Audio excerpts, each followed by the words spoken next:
سبحان اللہ سبحان اللہ۔ بسم اللہ الرحمن الرحیم۔ پیارے پیارے بچوں، السلام علیکم ورحمۃ اللہ وبرکاتہ۔ وعلیکم السلام۔ بہت خوبصورت کلام آپ لوگوں نے پیش کیا ہے، ایک بار اس کے لیے کہہ دیجئے سبحان اللہ۔ سبحان اللہ۔ کیسے ہیں آپ سب لوگ؟ ٹھیک ہے بچوں، جیسا کہ آپ لوگوں کو پتہ ہے کہ آج رحمان کے مہمان میں بھی آج ہمارا تیسرا پروگرام ہے، اور اسی کے ساتھ میں آپ لوگوں کو بتاتی چلوں کہ ہماری عید بھی قریب آ رہی ہے، عید الاضحیٰ، اور قربانی بھی قریب آ رہی ہے۔ تو آج کے قصے پہ جانے سے پہلے میں آپ لوگوں سے بہت سی چیزیں پوچھوں گی جو آپ لوگوں کو مجھے بتانی ہوں گی، جو آپ لوگ آج تیاری کر کے آئے ہیں آپ لوگوں نے مجھے سنانا ہوگا، اور اس واقعے سے ریلیٹڈ جو بھی چیزیں آپ لوگوں کو پتہ ہوں آپ لوگ مجھے بتائیے گا۔ لیکن اس سے پہلے سب مجھے بتائیں کہ کس کس نے عید کی تیاریاں کر لی ہیں؟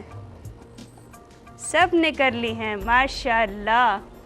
تو کون آج تیاری کے ساتھ آیا ہے اور کون مجھے آج کیا سنا رہا ہے؟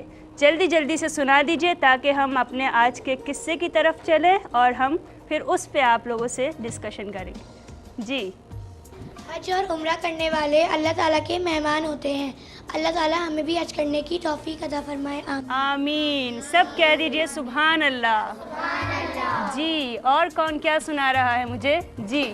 میں آپ لوگوں کو ان مسجدوں کے بارے میں بتانا چاہتی ہوں جن میں ایک نیکی کا ثواب بڑھا کر دیا جاتا ہے۔ جیسے خانہ کعبہ کے حدود میں اگر کوئی ایک نیکی کرتا ہے تو اسے 1,00,000 نیکیوں کا ثواب ملتا ہے، یعنی اگر کوئی ایک مرتبہ سبحان اللہ کہے تو اسے 1,00,000 سبحان اللہ کہنے کا ثواب ملے گا، اور اگر کوئی مسجد نبوی میں ایک نیکی کرتا ہے تو اسے 50,000 نیکیوں کا ثواب ملتا ہے، اور اگر کوئی مسجد قباء میں ایک نیکی کرتا ہے تو اسے بھی 50,000 نیکیوں کا ثواب ملتا ہے۔ سبحان اللہ۔ تو یہاں سے کون بتا رہا ہے ہمیں؟ جی۔ السلام علیکم، میرا نام فاطمہ ہے اور میں آپ کو بتاؤں گی کہ حضرت ابراہیم علیہ السلام کو خلیل اللہ کا لقب ملا اور حضرت اسماعیل علیہ السلام کو ذبیح اللہ کا لقب ملا۔ واہ واہ، سبحان اللہ۔ جی، اور کون بتا رہا ہے ہمیں آج؟ حاجی حج کرنے کے بعد قربانی ادا کرتے ہیں جو حضرت ابراہیم علیہ السلام اور ان کے بیٹے حضرت اسماعیل علیہ السلام کی یاد میں کرتے ہیں۔ سبحان اللہ۔ تو بچوں، آپ لوگوں کو پچھلا واقعہ تو یاد ہی ہوگا یا بھول گئے ہیں آپ لوگ؟ یاد ہے۔ کیا بتایا تھا میں نے آپ لوگوں کو پچھلے واقعے میں؟ حضرت ابراہیم علیہ السلام کو اللہ تعالیٰ نے ایک بہت بڑی آزمائش میں ڈالا تھا، اور وہ حضرت ابراہیم علیہ السلام اس آزمائش پہ پورے اترے تھے۔ جی، بالکل صحیح کہا انہوں نے کہ اللہ تعالیٰ نے حضرت ابراہیم علیہ السلام کو ایک بہت بڑی آزمائش میں ڈالا تھا، جو کہ مشرکین نے ان کو آگ میں ڈال دیا تھا، اور اللہ تعالیٰ کے حکم سے وہ آگ ایک باغ بن گئی تھی، اور حضرت ابراہیم علیہ السلام کو کوئی تکلیف نہیں پہنچی تھی اس آگ سے، اور حضرت ابراہیم علیہ السلام اپنی آزمائش میں پورے اترے تھے۔ تو بچوں، آپ لوگوں کو یہ واقعات سارے یاد رکھنے ہیں اور ان سے اچھی باتیں سیکھنی ہیں آپ لوگوں نے، ٹھیک ہے، اور ان پر عمل بھی کرنا ہے اور اللہ تعالیٰ کا حکم بھی ماننا ہے۔ آپ لوگوں کو پتہ ہے نا کہ ہم اللہ تعالیٰ کا حکم کیسے مان سکتے ہیں؟ ہمیں پابندی سے نماز پڑھنی چاہیے، قرآن پڑھنا چاہیے، روزہ رکھنا چاہیے، اور ہر اس کام سے بچنا چاہیے جو کہ اللہ تعالیٰ کو ناپسند ہو۔ تو بچوں، جیسا کہ میں نے آپ لوگوں کو بتایا تھا کہ اللہ تعالیٰ نے حضرت ابراہیم علیہ السلام کو ایک بہت بڑی آزمائش میں ڈالا تھا جس پہ وہ پورے اترے تھے۔ تو اللہ تعالیٰ اپنے پیارے بندوں کو صرف آزمائش میں ہی نہیں ڈالتا ہے، بلکہ اللہ تعالیٰ اپنے پیارے بندوں کو بہت بڑی نعمتوں سے بھی نوازتا ہے۔ تو اسی طرح اللہ تعالیٰ نے اس بہت بڑی آزمائش کے بعد حضرت ابراہیم علیہ السلام کو ایک بہت بڑی نعمت سے بھی نوازا تھا، اور وہ نعمت کیا تھی آپ لوگوں کو پتہ ہے؟ حضرت ابراہیم علیہ السلام کو اللہ تعالیٰ نے اولاد عطا فرمائی۔ جی ہاں، حضرت ابراہیم علیہ السلام کو اللہ تعالیٰ نے ایک بہت بڑی نعمت سے نوازا تھا، اور وہ نعمت تھے حضرت اسماعیل علیہ السلام۔ حضرت اسماعیل علیہ السلام حضرت ابراہیم علیہ السلام کے بہت ہی پیارے اور لاڈلے بیٹے تھے۔ ایک دفعہ اللہ تعالیٰ کے حکم کے مطابق حضرت ابراہیم علیہ السلام نے اپنے علاقے سے ہجرت کرنے کا فیصلہ کیا۔ آپ لوگوں کو پتہ ہے ہجرت کیا ہوتی ہے؟ ایک جگہ سے دوسری جگہ جانے کو ہجرت کہتے ہیں. جی بالکل صحیح کہا انہوں نے. اللہ تعالیٰ کے دین کی خاطر ایک جگہ سے دوسری جگہ منتقل ہونے کو یا اپنے ملک یا شہر کو چھوڑ کر دوسرے ملک یا شہر میں جا کر رہنے کو ہجرت کہتے ہیں. تو اسی طرح حضرت ابراہیم علیہ السلام نے حضرت سارہ علیہ السلام کے ساتھ بیت المقدس کی طرف ہجرت فرمائی اور وہاں کئی سال رہے اور تب تک ان کی کوئی اولاد نہیں تھی.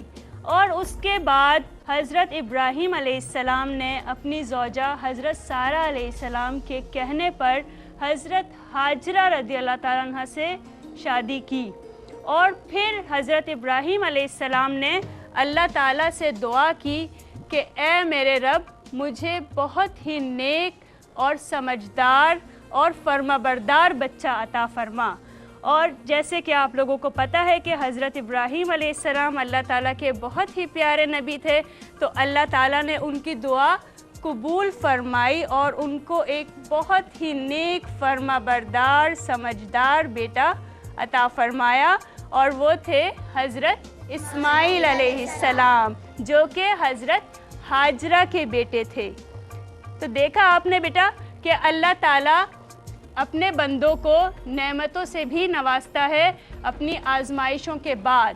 جب اللہ تعالیٰ نے حضرت ابراہیم علیہ السلام کو اتنی بڑی آزمائش میں ڈالا تو اس کے بعد اللہ تعالیٰ نے حضرت ابراہیم علیہ السلام کو ایک بہت بڑی نعمت سے بھی نوازا.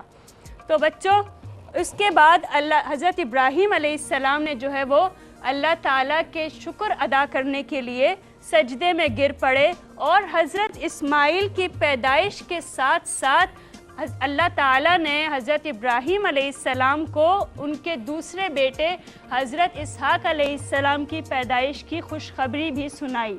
اور آپ لوگوں کو پتہ ہے کہ حضرت ابراہیم علیہ السلام شکرانے کے لیے سجدے میں کیوں گر پڑے؟ کیونکہ اللہ تعالیٰ نے کئی سالوں کے بعد حضرت ابراہیم علیہ السلام کو حضرت اسماعیل علیہ السلام اور حضرت اسحاق علیہ السلام عطا فرمائے تھے.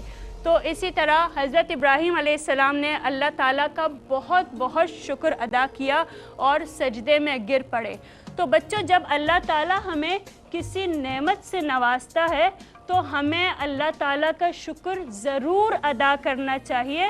اس سے اللہ تعالیٰ خوش ہوتے ہیں اور مزید برکتیں اور مزید نعمتیں ہمیں عطا فرماتے ہیں.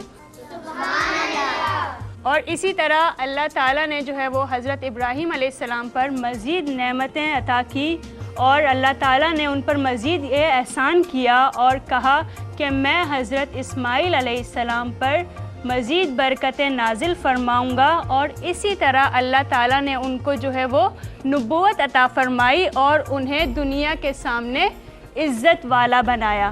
تو بچوں دیکھا آپ نے کہ اللہ تعالیٰ جب اپنے بندوں کو آزمائش میں ڈالتا ہے, جیسے حضرت ابراہیم علیہ السلام کو ڈالا اور وہ اپنی آزمائش پہ پورے اترے, اور پھر حضرت ابراہیم علیہ السلام کو اتنی بڑی نعمت سے بھی نوازا. تو اسی طرح جب ہمیں بھی اب کبھی بھی اللہ تعالیٰ کی رحمت سے جو ہے وہ مایوس نہیں ہونا چاہیے, بلکہ دعا کرتے رہنا چاہیے, کیونکہ اللہ تعالیٰ ہماری دعائیں ضرور قبول فرماتا ہے. اور جب ہمیں نعمتیں مل جائیں تو ہمیں اللہ تعالیٰ کا شکر ضرور ادا کرنا چاہیے تاکہ اللہ تعالیٰ ہم سے خوش اور راضی رہیں. اس لیے ہمیں ہمیشہ جب نعمتیں مل جائیں تو اللہ تعالیٰ کا شکر ادا کرنا چاہیے تاکہ اللہ تعالیٰ ہم سے خوش اور راضی رہیں. تو بچوں آج کا قصہ یہیں پہ ختم ہوتا ہے. میں اب آپ لوگوں سے جاننا چاہوں گی کہ آپ لوگوں نے آج کے قصے سے کیا کیا سیکھا اور آپ لوگوں کو کیا سمجھ میں آیا. کون بتائے گا مجھے؟ جی. ہمیں مشکل وقت میں اللہ تعالیٰ سے دعا کرنی چاہیے اور صبر رکھنا چاہیے. ٹھیک ہے, بالکل صحیح کہا انہوں نے. ہمیں مشکل وقت میں صبر کرنا چاہیے اور اللہ تعالیٰ سے دعا کرتے رہنا چاہیے اور اللہ تعالیٰ سے اچھے کی امید رکھنی چاہیے کہ وہ ہماری مدد ضرور فرمائیں گے. جی, اور کون بتائے گا؟ ہمیشہ اللہ تعالیٰ کا شکر ادا کرنا چاہیے. شاباش, بہت اچھی بات انہوں نے ہمیں بتائی ہے کہ ہمیں اللہ تعالیٰ کا ہمیشہ شکر ادا کرنا چاہیے، نہ کہ صرف کسی نعمت کے ملنے پہ، بلکہ ہمیشہ اللہ تعالیٰ کا شکر ادا کرنا چاہیے، کیونکہ اللہ تعالیٰ نے ہمیں ویسے ہی بہت نعمتوں سے نوازا ہے.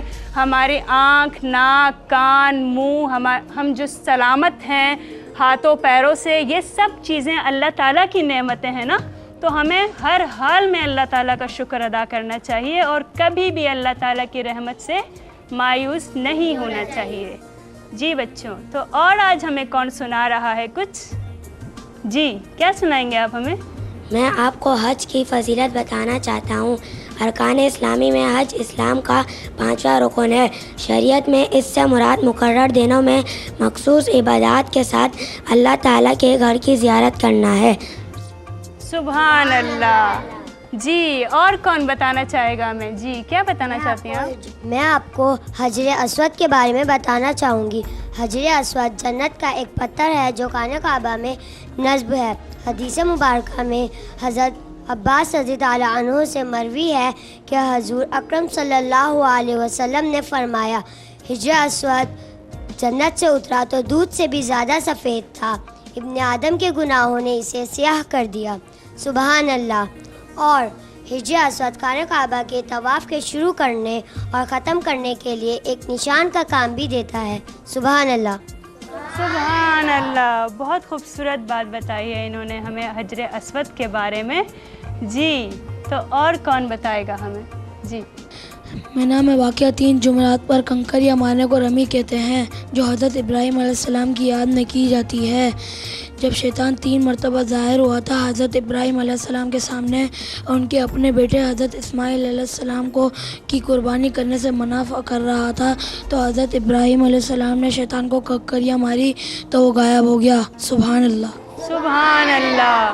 جی بچوں، جب حضرت ابراہیم علیہ السلام حضرت اسماعیل علیہ السلام کو قربان کرنے کے لیے جا رہے تھے تو شیطان بار بار ان کو بہکانے کے لیے آ رہا تھا اور روک رہا تھا. لیکن جب حضرت ابراہیم علیہ السلام ان کی باتوں میں نہیں آئے اور 3 دفعہ حضرت ابراہیم علیہ السلام نے ان کو پتھر مارا تھا، اور یہ عمل آج تک جاری ہے. آپ لوگوں نے دیکھا ہوگا کہ جب کوئی عمرہ یا حج پہ جاتا ہے تو شیطان کو کنکریاں ماری جاتی ہیں، اور یہ اسی واقعے کے یاد میں ماری جاتی ہیں. جی بچوں اور کون بتانا چاہے گا؟ میں آپ کو کعبے کی فضیلت بتانا چاہتا ہوں.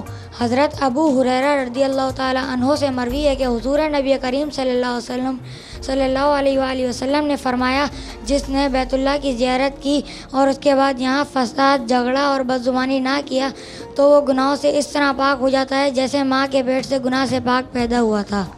سبحان اللہ. بہت اچھی حدیث انہوں نے ہمیں بتائی ہے کہ حضور صلی اللہ علیہ وسلم نے فرمایا کہ جب کوئی بندہ حج کر کے آتا ہے تو وہ اس طرح سے پاک و صاف ہو جاتا ہے، اس کے سارے گناہ معاف ہو جاتے ہیں، اگلے پچھلے سب گناہ معاف ہو جاتے ہیں اگر وہ واپس آ کر کوئی فساد یا جھگڑا نہ کرے. تو بچوں اللہ تعالیٰ ہمیں بھی حج پہ جانے کی توفیق عطا فرمائے اور اللہ تعالیٰ ہمارے بھی سارے گناہوں کو معاف فرمائے. آمین. جی اور کون بتانا چاہے گا ہمیں؟ جی آج میں آپ کو یہ بتانا چاہتا ہوں کہ صحیح کسے کہتے ہیں. صفا کے پہاڑی سے لے کر مروہ کی پہاڑی تک اور مروہ کی پہاڑی سے لے کر صفا کی پہاڑی تک آنا اور جانا یعنی دوڑ لگانے کو صحیح کہتے ہیں، جو حضرت حاجرہ علیہ السلام کی یاد میں کی جاتی ہے. جب آپ کے پیارے بیٹے حضرت اسماعیل علیہ السلام شدت پیاس سے اپنی ایڑیاں رگڑ رہے تھے تو اللہ تبارک و تعالیٰ نے پتریلی زمین سے زمزم کا چشمہ جاری فرما دیا. سبحان اللہ. سبحان اللہ.